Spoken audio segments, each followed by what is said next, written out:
Bonjour chers amis, bonjour le monde. Aujourd'hui pour une nouvelle vidéo en physique. Nous allons donc corriger le bac régional 2023, zone 3. Alors sur ce, je vous demande de lire attentivement avec moi le sujet. Une fois que c'est fait, nous allons donc passer à la correction de ce exercice. Alors chers amis, nous avons donc un schéma qui se présente sous cette forme. Ici, on a un mouvement circulaire, un plan rectiligne. Ici, un plan horizontal et ici, un plan incliné directement pour nous permettre d'en changer.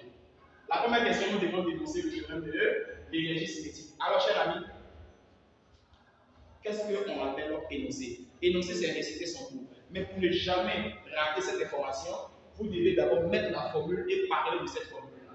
C'est-à-dire quoi? Vous dites automatiquement que la variation de l'énergie cinétique entre T1 vers T2 est égal à somme des travaux des forces extérieures appliquées à ce souris. Et ici, mettez T1 vers T2. Une fois que c'est fait, vous parlez cette information. Alors, chers amis, comment parler? Dans un référentiel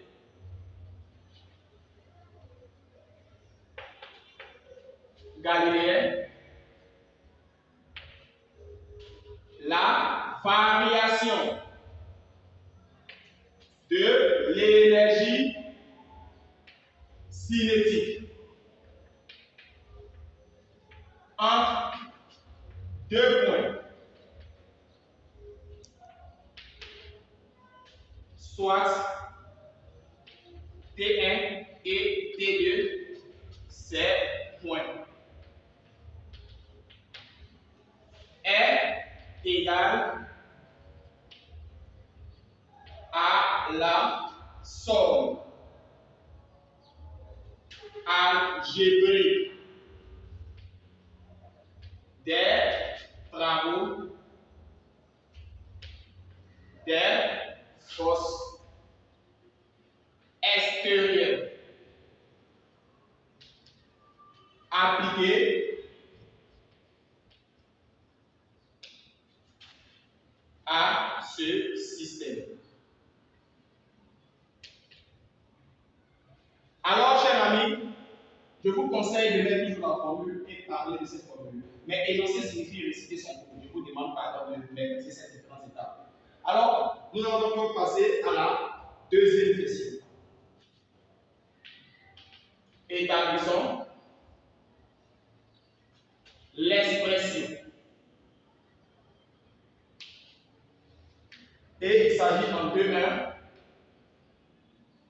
de Vm qui est égal à 2G R cosinus θ plus Va au carré.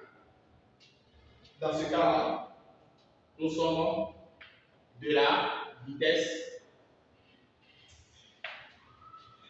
au point M. Alors, chers amis, nous allons donc déterminer la vitesse de M. Pour ce faire, vous devez donc utiliser l'étude dynamique. Système.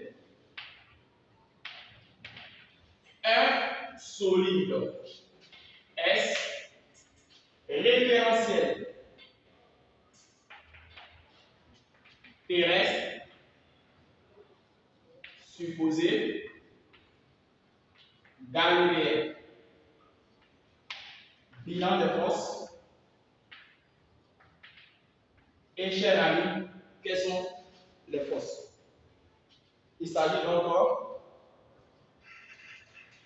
de P et de R. Nous allons donc appeler le poids de solide, la réaction du plan. Une fois que c'est fait, nous allons donc faire la représentation schématique.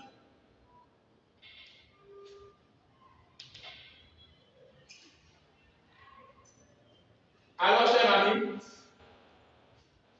nous allons représenter ces différentes forces. Nous sommes sur un cas de sujet. Et là, le point A, le point S et le point B. Nous allons donc placer M. Une fois que c'est fait, pour un exercice de mouvement circulaire, il faut impérativement tracer la tangentielle. Après la tangentielle, il faut fabriquer des pointiers là, de telle sorte que le poids soit perpendiculaire à ces pointiers. De telle sorte que le poids soit perpendiculaire à ces pointiers. Alors, le tracé est bel et bien ainsi. Pour représenter la réaction, il faut simplement aller sur le trait et à obtenir un angle de 90 degrés. Une fois que c'est fait, la réaction peut donc se placer. Alors, chers amis, nous avons ici le poids et la réaction. Nous allons donc avoir variation de l'esthétique entre A vers M est égal à somme des travaux des forces extérieures entre A et sur M. Une fois que c'est fait, nous allons donc avoir énergie cinétique finale moins énergie cinétique initiale est égal à travail du poids plus travail de M. Alors, en accolade, l'énergie cinétique de M est égale à 1 demi de M V M carré. Quant à l'énergie cinétique de A est égale à 1 demi de M V A carré. Nous allons donc passer au travail. Travail du poids est égal à M G H, car le solide est en train de descendre. Travail de R est égal à 0, car R est perpendiculaire au déplacement. Ici, lorsque le mouvement est circulaire, prenez le déplacement et non à AB ou bien à AM. Nous allons donc avoir 1 demi de M Vm carré moins Va carré est égal à MGH. Alors, chers amis, nous allons donc déterminer H. Alors, pour déterminer H, vous devez venir sur le schéma et faire une construction. Le point de départ et le point d'arrivée, c'est la distance des deux qui est arrivée hauteur. Le point de départ et le point d'arrivée. Le point de départ.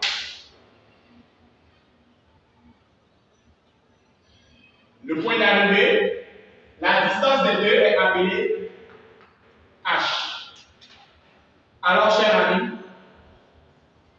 voici donc la hauteur. Comment est la hauteur par rapport à l'angle? Chers amis, regardez bien le triangle que nous obtenons.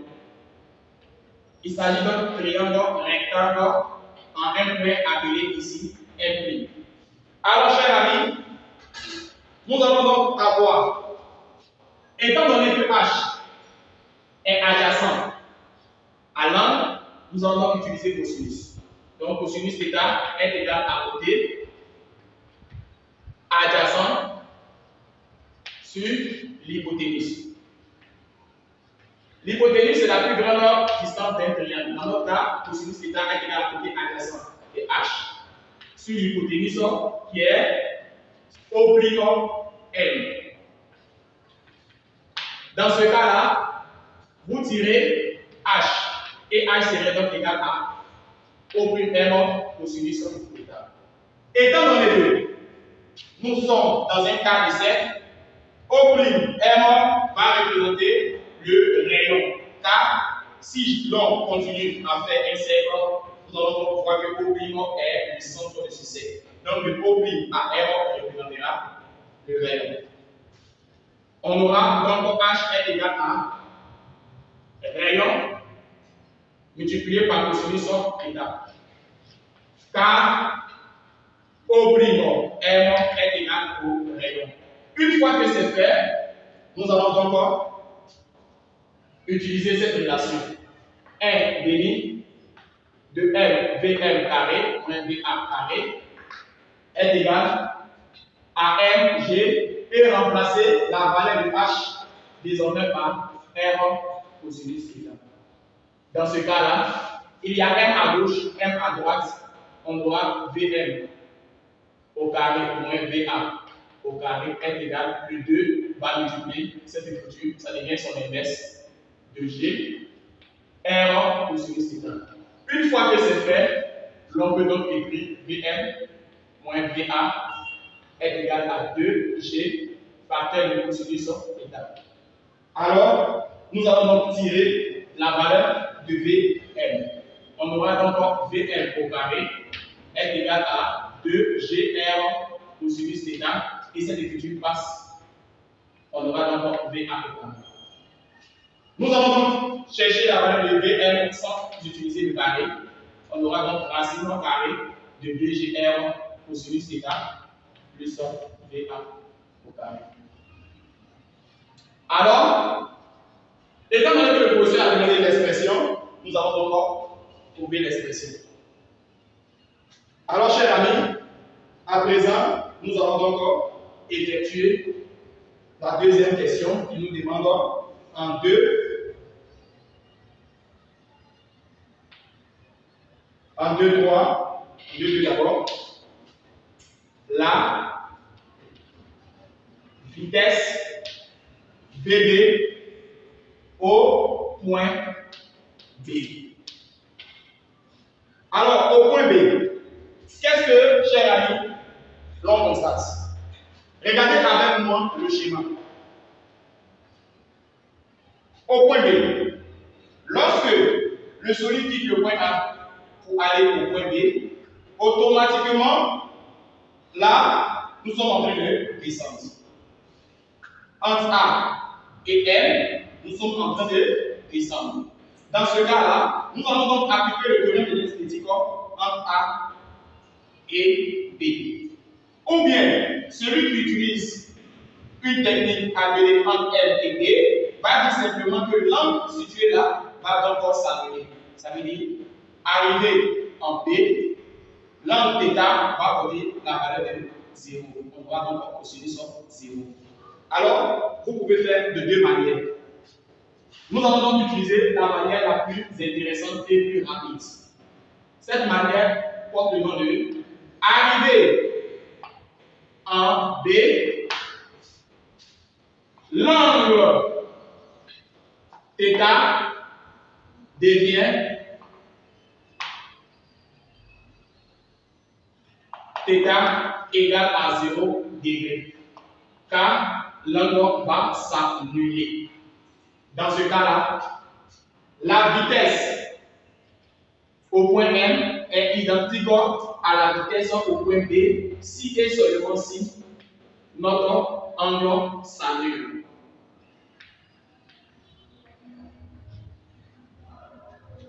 Simplement, nous allons donc dire que VB serait donc égal à VM, pourtant VM est égal à racine de 2G R cosinus θ plus VA au carré. Comme θ serait égal à 0 car l'angle s'annule, désormais l'on peut être fier de lui VB égale à VM qui est égal à racine de 2G multiplié par cosinus et la valeur de θ va être remplacée par 0 plus VA. Du coup, vous tapez à l'aide de la calculatrice cosinus 0 et l'on obtient 1. Dans ce cas-là, on obtient VB est égal à Vn est égal à racine de 2G R. Étant donné que cosinus 0 donne 1, on ne va plus rien écrire ici, plus VA au carré. Dans ce cas-là, on obtient VB qui est égal à racine de 2G R plus VA au carré. Si vous ne passez pas par cette formule, vous devez donc appliquer le théorème de l'esthétique entre A et B. Si vous appliquez le théorème de l'esthétique entre A et B, vous obtenez notre fameux sujet en question, d'où la hauteur porte le nom de R. Dans ce cas-là, chers amis, je vais expliquer les deux méthodes. Nous allons donc passer à la question suivante. Il s'agit donc ici de deux droits de l'intensité de la force. F de fondement sur la partie BC. Alors, chers amis, quelque chose de très intéressant. L'intensité F, l'intensité de la force de frottement sur le parcours BC. Le parcours BC étant différent du parcours AB et aussi du parcours AM, nous sommes sur un plan horizontal.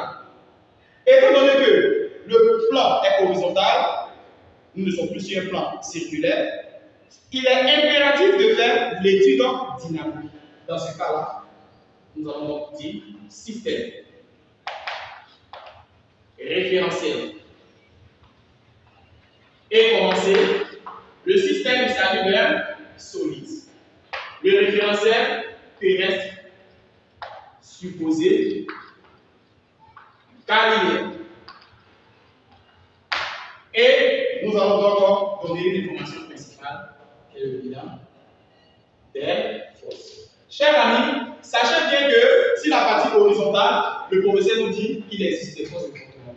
Dans ce cas-là, on aura donc P, R, N et F. Pourquoi il existe RN? Car nous avons désormais une force de frottement. Nous allons donc dire le poids de solide. RN, la réaction normale du plan ou du support, et F, la force de frottement. Une fois que c'est fait, nous allons faire une représentation schématique.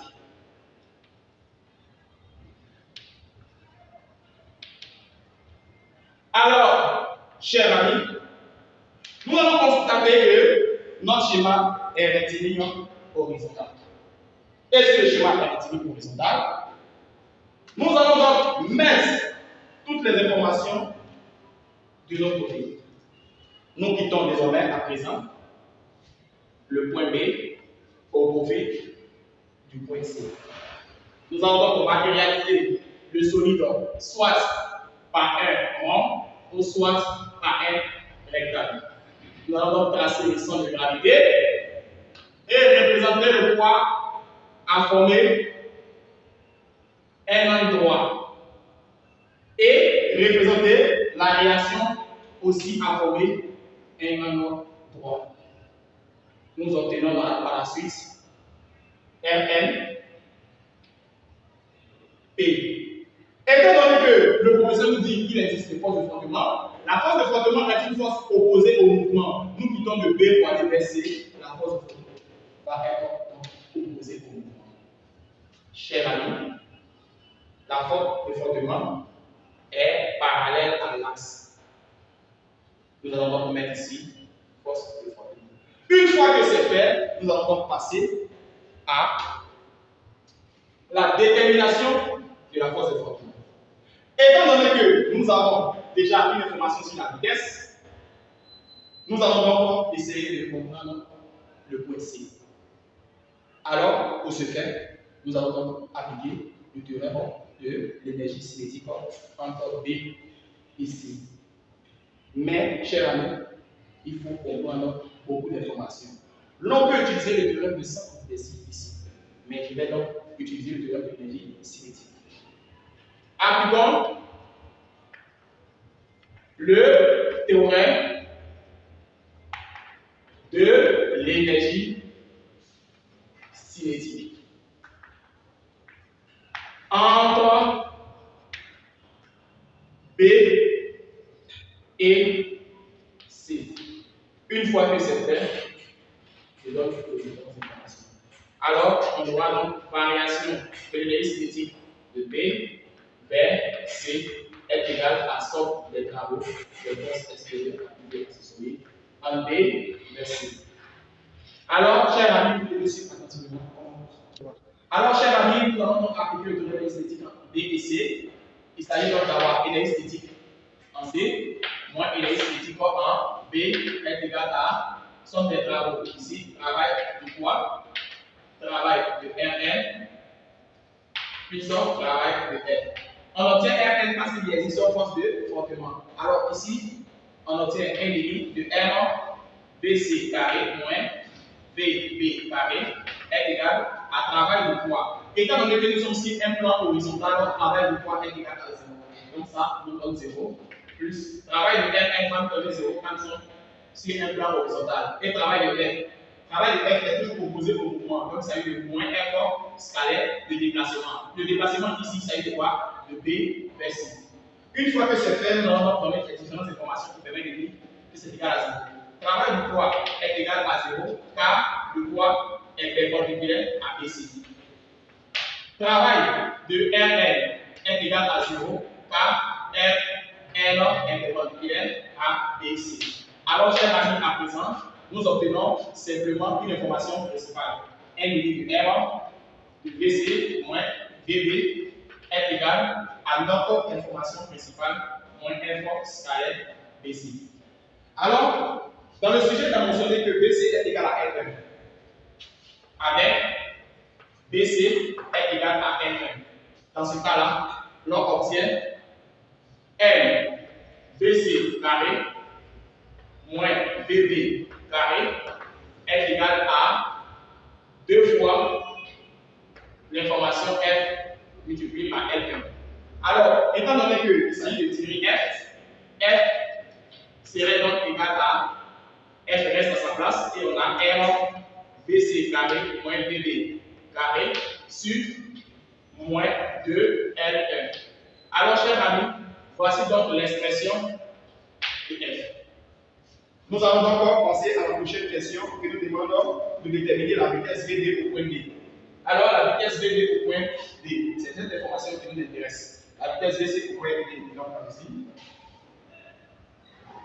3, 2, 4 de la vitesse VD au point D. Alors, chers amis, nous avons donc ici le point D. Comment déterminer le point D?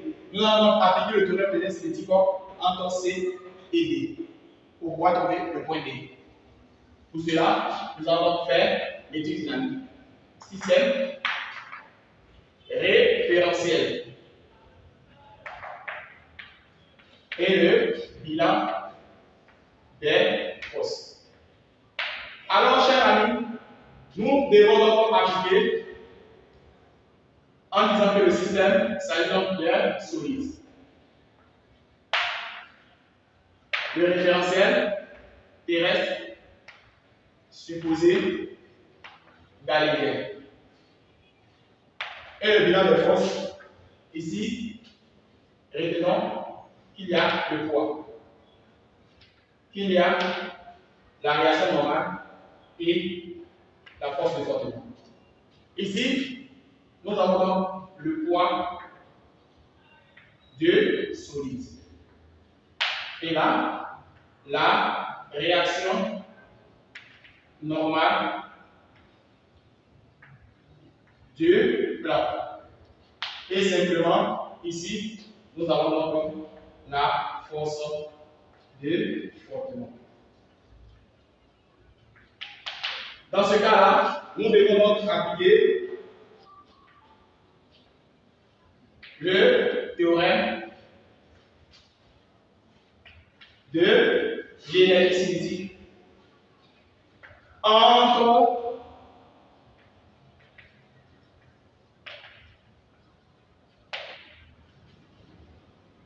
C et D. Dans ce cas-là, l'on obtient la variation de l'énergie cinétique entre C et D est égale à somme des travaux des forces extérieures entre C et D.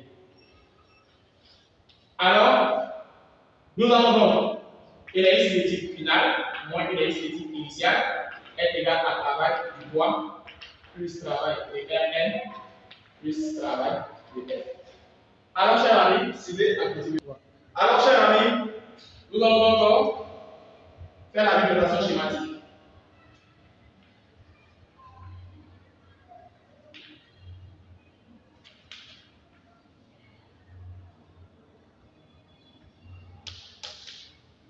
Alors, nous allons tracer, ici ça y est, plan incliné. Ici, nous allons donc placer C et la D. Nous allons matérialiser le solide par R sec, montrer le centre de gravité et, à présent, s'assurer que P soit perpendiculaire à l'axe situé là. Une fois que c'est fait, nous allons matérialiser P.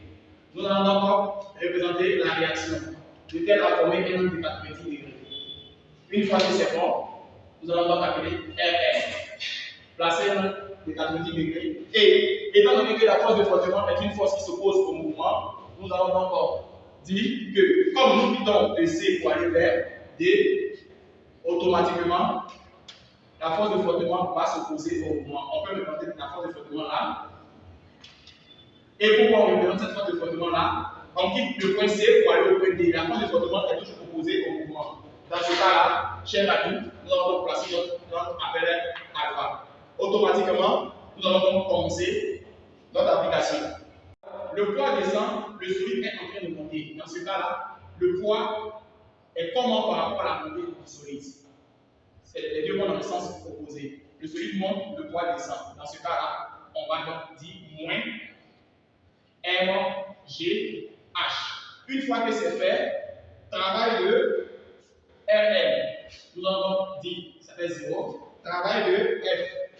Il s'agit donc de moins F scalaire de déplacement. Alors, une fois que c'est fait, nous allons donc venir chercher la valeur de H. Dans ce cas-là, je peux donc l'appeler H' pour faire la différence des deux types de H. Le point de départ, le point d'arrivée, la distance des deux est appelée H. Point de départ, point d'arrivée, distance des deux est appelée H. Point de départ, point d'arrivée, la distance des deux est appelée H. Dans ce cas-là, notre sujet, comme on a déjà utilisé H, dans notre sujet, je vais plutôt l'appeler H'. Alors, comment est H' par rapport à l'angle, cher ami? Comment est H' par rapport à l'angle? H' est opposé à l'angle, ça fait face. Alors, déterminant H'. Cher ami, j'ai utilisé H' pour ne pas avoir plusieurs H dans le sujet. Une fois que c'est fait, je viens pour déterminer. H' est comment par rapport à l'angle? On remarque que H' fait face à l'angle. Dans ce cas, on utilise sinus. Alors, sinus alpha est égal à côté opposé sur l'hypoténuse. Alors, chers amis, qu'est-ce qu'on appelle l'hypoténuse? Il s'agit donc de CD. On aura donc sinus alpha est égal au côté opposé. Le côté opposé ici est H'. Sur l'hypoténuse qui est la plus grande distance d'un triangle, il s'agit donc de CD. Dans ce cas, nous allons donc tirer H'. H' est égal à CD sinus alpha. Dans le sujet, il est mentionné que CD est égal à L2. Dans ce cas-là, partout où nous voyons CD, nous remplacerons par L2. Donc on aura H' est égal à L, indice de sinus alpha. Alors, nous venons de trouver H. Nous avons H'. Dans ce cas-là, partout où nous voyons CD, nous remplacerons aussi par L2.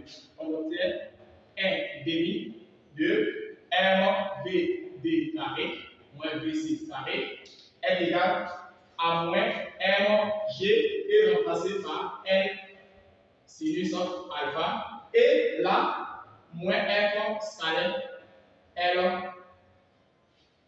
simplement. Alors une fois que c'est fait, le procès nous demande de déterminer VD. Dans ce cas-là, nous allons donc simplifier le M d'ici et apporter un M ici. Alors nous allons donc avoir 1 demi de VD carré moins BC carré égale à moins G L2 sinus alpha Étant donné que M a simplifié M ici il n'y a pas de M. Pour cela, il doit avoir désormais un au dénominateur. Une fois que c'est fait, ce qui nous intéresse, c'est de faire passer un demi de l'autre côté. On aura donc VD moins VC est égal à l'inverse. L'inverse de 1 sur 2 fait 2 sur 1. Crochet de moins G, L, sinus alpha moins F, L sur N. Alors, nous allons faire entrer le 2.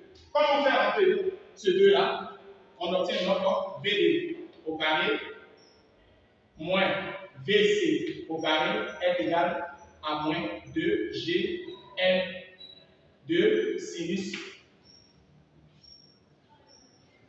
alpha et le même 2 entre ici, on obtient moins 2F L2 sur M. Une fois que c'est fait, ce qui nous intéresse, c'est la valeur de VD. VD au carré serait donc égal, cette écriture passe ici, on aura donc VC au carré moins 2G L2 sinus alpha moins 2 F L2 sur M. Alors, après cette information, nous allons encore chercher à tirer la valeur de VD. Dans ce cas-là, l'on obtient racine carrée de VC au carré moins, nous pouvons donc désormais mettre 2 en facteur et ici avoir G L carré L2 sinus alpha et là moins F L2 sur M. Alors, chers amis, voici donc l'expression de VD. Alors, nous allons lire quelle est la question posée à présent. La question posée, il s'agit ici de montrer que VD est égal à 5,9 mètres par seconde. Nous reprenons. 3. Montrons que VD est égal à 5,9 mètres par seconde. Et VD serait aussi égal à 4,8 mètres par seconde. VB était égal à racine de 2GR plus BA au carré. On avait déjà donné cette information si vous vous rappelez. On va donc calculer VB est égal à racine de 2 fois G, G est 10, fois R, R est 0,5, plus VA. Étant donné que VA est égal à BC, est égal à 5 au carré. Alors, chers amis, nous allons donc effectuer le calcul. 10, non?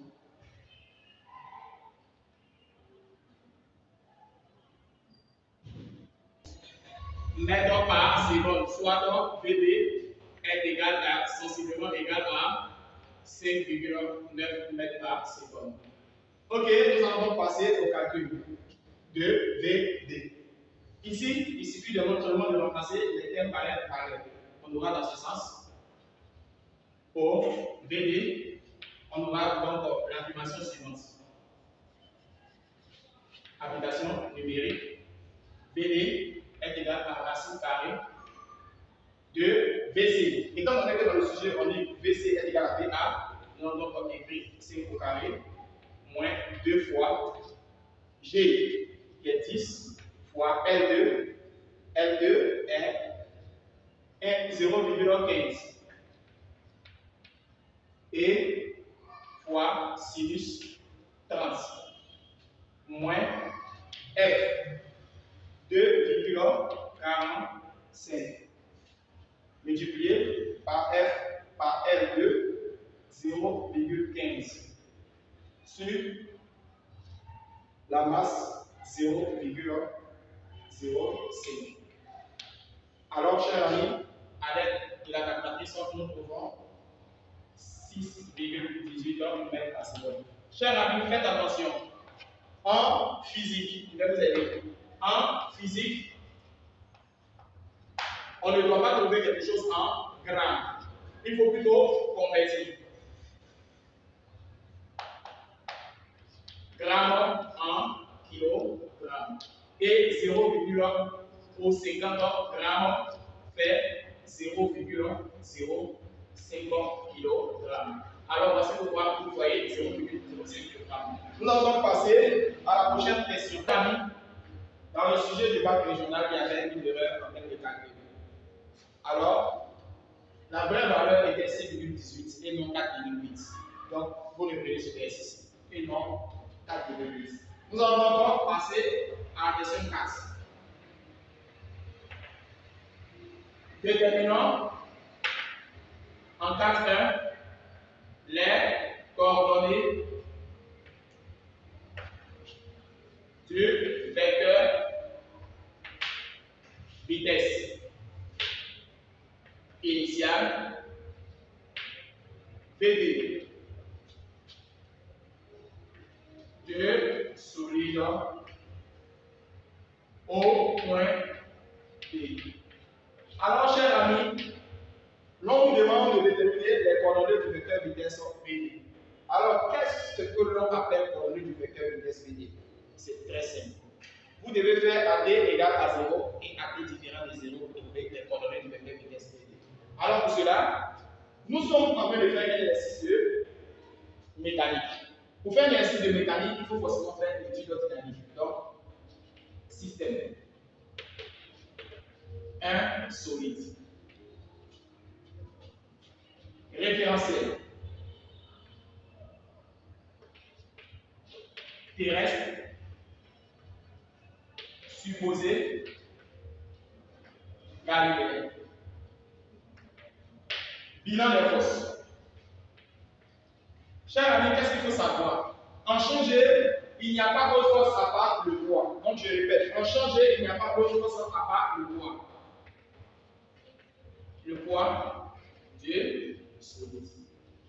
Une fois que c'est fait, nous allons donc matérialiser le terme schéma. Nous allons donc dire représentation graphique ou bien schématique.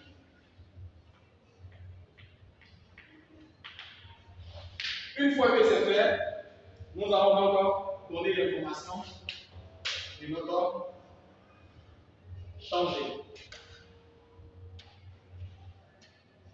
Ici, on a l'exercice. Et là, la vitesse est appelée à présent BD. Ici, l'on arriverait la D et la dimension est appelée H. Chers amis, notre angle est situé là. Nous allons donc matérialiser le champ G et après le champ G, nous allons appliquer le théorème du centre d'inertie. Appliquons le théorème de centre d'inertie. Qu'est-ce que le théorème de centre d'inertie nous dit? Somme des forces extérieures appliquées au solide est égale à FAG. Dans ce cas-là, chers amis, nous trouvons P qui est égal à FAG. Du coup, P serait remplacé par FG qui est égal à FAG. Alors, la simplification des M permet de renvoyer G à A. Donc, A, G est égal à G. Avec A différent de 0, ce qui signifie que A est une norme constante. Nous allons donc déterminer A égale à 0. A P égale à 0 secondes qui est appelée condition initiale. Nous allons donc marquer cette information principale VD 0. On aura VD 0 s'il a des X et VD 0 s'il a des Y. Alors, chers amis, vous suivez attentivement avec moi. Vous faites une projection. L'on tombe sur VD qui a des X. Et là, une projection. L'on tombe sur VD s'il a des Y. Dans ce cas, l'angle alterne, nous allons donc reporter son interne. Alterne son interne qui trouve là. Le côté serait donc maquillé et là serait aussi maquillé. Que vous comprenez. Alors, VD0 si là existe, BD0 si là existe, on remarque si là existe, c'est adjacent. On aura donc VD cosinus de l'angle alpha. Par là, le bas, on a BD sinus alpha. C'est opposé. Ici, après AT égale à 0, nous allons donc dire AT différent de 0 secondes. Il s'agit donc de conditions quelconques. Alors, nous allons donc marquer l'information AT différent de 0. On a VD par exemple, qui est égal à VDX et VDY. Pour cela, nous allons donc utiliser la propriété suivante. VDD égale à AD plus D0 pour pouvoir remplir cette information-là. Alors, à présent, nous allons donc utiliser comme différentes informations situées là. Sachant que la valeur de accélération, on dit A est égal à G, nous allons maintenant nous poser une seule question. Est-ce que A existe sur la des X ou bien est-ce que A existe sur la des Y? Alors, étant donné que l'on a dit que A s'appelle G, nous allons donc regarder le G. G est comment par rapport à l'axe des X? G est perpendiculaire à l'axe des X, ce qui signifie que si l'axe des X, il n'a pas de valeur de l'accélération. L'accélération est égale à 0. Dans ce cas-là, nous allons donc mettre 0 multiplié par 0. Alors, V0 sur l'axe des X, on aura donc VD cosinus alpha et A sur l'axe des Y. Y va en haut, G descend. Les deux sont opposés. On aura donc moins G à côté T plus la valeur située là. VD sinus alpha. Une fois que c'est fait, nous allons donc dire que les coordonnées sont les suivantes. VD et VD sur la X.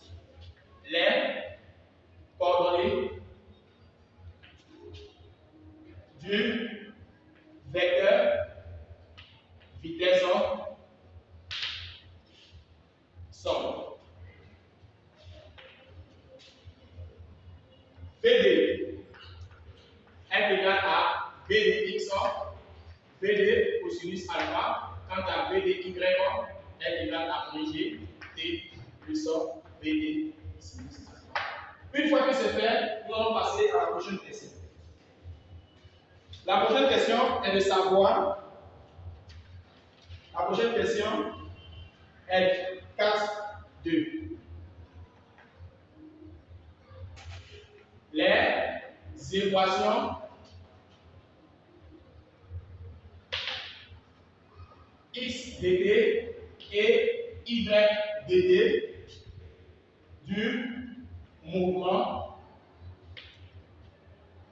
du solide dans le repère OIJ. Alors, chers amis, qu'est-ce que l'on doit savoir sur cette information XDT?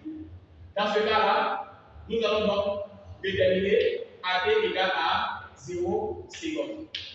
On aura donc A 0, A0 sur les X, A0 sur les Y. Dans ce cas, comment est A par rapport à la des X? A s'appelle G, et G par rapport à la des X s'appelle G. Comment est A par rapport à la des Y? Moins G. On aura donc l'information suivante. BD0. Étant donné que l'on a trouvé BD0 sur les X et BD0 sur les Y, nous allons donc dire que leur réponse donne comme l'affirmation suivante. BD cosinus alpha et ici BD sinus alpha. Une fois que c'est fait, nous allons passer à la position. O, M, O appelé aussi OG. 0. Notre sujet va parler plutôt de DG0, car le point de départ, c'est le point O. Mais ici, le schéma porte le nom de BO. Donc, on fait attention, le repère c'est D0. On aura donc BD0 et BD0 sur les 10. Dans notre cas ici, on aura plutôt la présence de O. Pourquoi? Parce que le repère s'appelle OIJ. Dans ce cas-là, l'on obtient x0, y0. Regardez bien le schéma, cher ami. Le point O se trouve là. Alors, ensemble, en partant sur la des x, nous ne rencontrons pas de distance. Alors, x0 est égal à 0. En allant sur la des y, nous rencontrons un carrefour appelé DO. Dans ce cas-là, l'endroit que je suis en train d'acheminer est la hauteur. Quant à l'âge des x, il n'y a pas de distance. Cher ami, x0 serait donc égal à 0. Quant à y0 est égal à DO et DO est appelé H. Une fois que c'est fait, nous allons encore donner cette première condition à t différent de 0. À t différent de 0, nous allons donc placer A. Et dit AX, A, Y. Nous n'allons plus mettre le dit 0. Ici, nous allons mettre 0 et là, moins G. Après ça, il y a implication de la vitesse. V0. La vitesse V, s'il vous plaît. V sur l'axe des X et V sur l'axe des Y. Nous allons donc utiliser la formule de V de T égale à AT plus V0. Dans ce cas-là, l'on obtient sur la vitesse une information principale. VD cosinus alpha et là, moins GT plus VD sinus alpha. Sachez bien que la vitesse linéaire au point O s'appelle VD dans le sujet. Nous allons donc impliquer une information principale. Il s'agit donc de OG.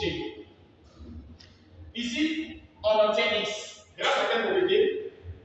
OG est égal à 1 demi de AT carré plus VOT plus OG0. Dans ce cas-là, pour le premier, A n'existe pas, V existe. On aura encore VD cosinus alpha et là T. Quant à Y, on aura moins 1 demi de G T carré plus VD sinus alpha T plus la valeur de la hauteur. Alors, cher ami, la hauteur existe dans ce exercice bel et bien. Il y a hauteur. Une fois que c'est fait, nous allons donner une importance information. Nous allons donc dire les équations horaires sont. Et nous allons donner l'information x de t est égal à l'ordre VD cosinus alpha t. Et y de t serait donc égal à moins 1 demi de g t carré plus VD sinus alpha t plus la hauteur. Voici donc les équations horaires x de t et y de t. Nous allons donc répondre à la dernière question du sujet qui parle de l'équation cartésienne. Alors la question 4.3. L'équation cartésienne. Qui parle d'équation cartésienne, il s'agit simplement de dire d'après une quantité, d'après la façon qui passe sa valeur. Vous allez venir donc sur votre schéma et numéroter 1 et là 2. Nous allons donc dire dans 1, on dit T. On a X est égal à BT cosinus alpha. Une fois que c'est fait, nous allons tirer le T. T est égal à X sur BT cosinus alpha. Le temps que nous devons trouver porte le nom de durée de chute. Si l'on vous demandait. Une fois que c'est fait, nous allons donc dire dans 2, on remplace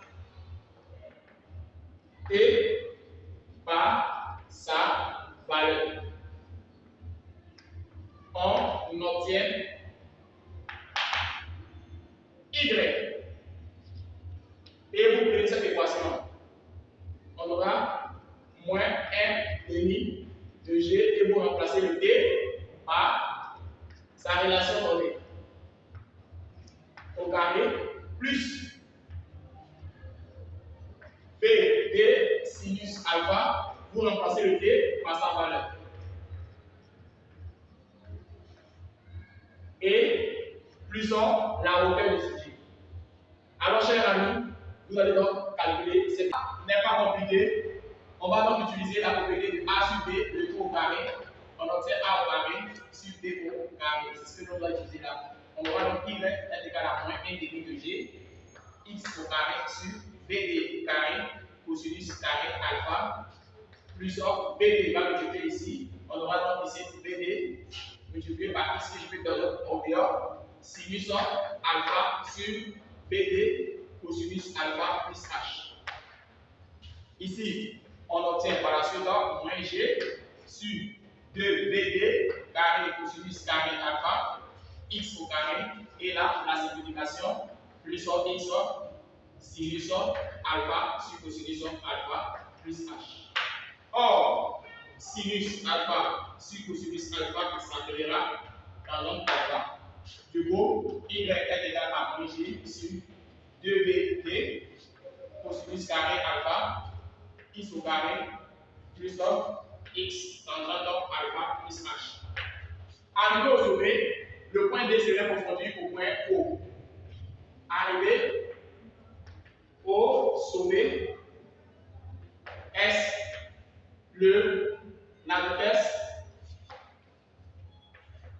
la vitesse en O est confondue à celle en D, où VD est égal à V0. Dans ce cas, égal à moins G sur 2V0 carré cosinus carré alpha, X au carré, plus X tangente alpha, plus H. Alors, chers amis, nous sommes à la dernière question de notre sujet.